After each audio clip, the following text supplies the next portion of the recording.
We're going to take a look now at the next drill in our breaststroke series. So in our last drill, we looked at the 3-kick, 1-pull drill, and that really emphasized setting a great line and holding that line pretty darn long as we're traveling then through the water here.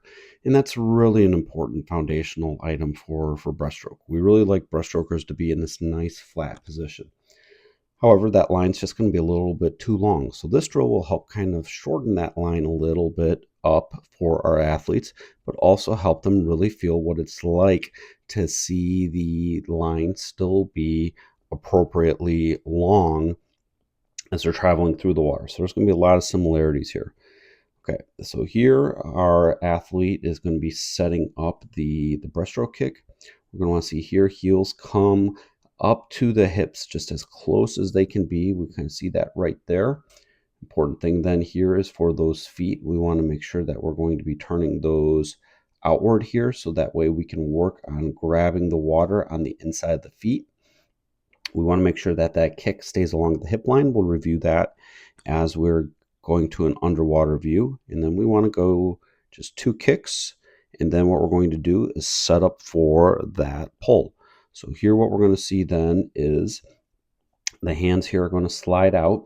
In another video, I believe actually in our last video about this drill, what we talked about was the width of the pull. Younger athletes, we will emphasize a more narrow pull. Our older athletes, we're going to emphasize just going a little bit outside the shoulders. So here we're setting up. We want then fingertips to go down, set the breath, and then get into that line to go into that recovery. We want this to be just also kind of as flat as possible. We don't necessarily want to work on diving down. The more that we can emphasize going forward here with our strokes and with our drills, it's really going to help our athletes as they're progressing through with this.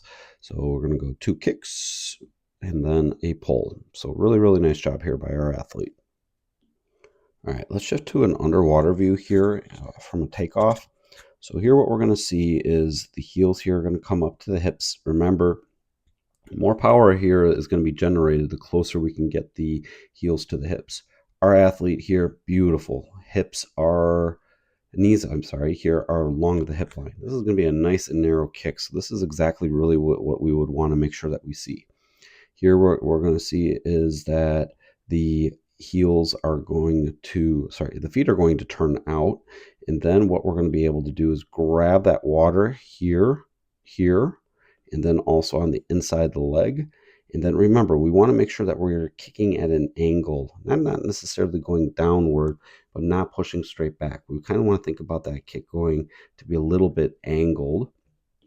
And then as we're finishing that kick, we want to emphasize squeezing the toes just a little bit more. Now here for our athlete, we're kind of kicking a little bit more back. We would emphasize with this athlete to kick a little bit more downward because we can kind of see about right here as we're finishing the kick, the feet kind of come in together and we're not really snapping then those legs together as we're finishing the kick.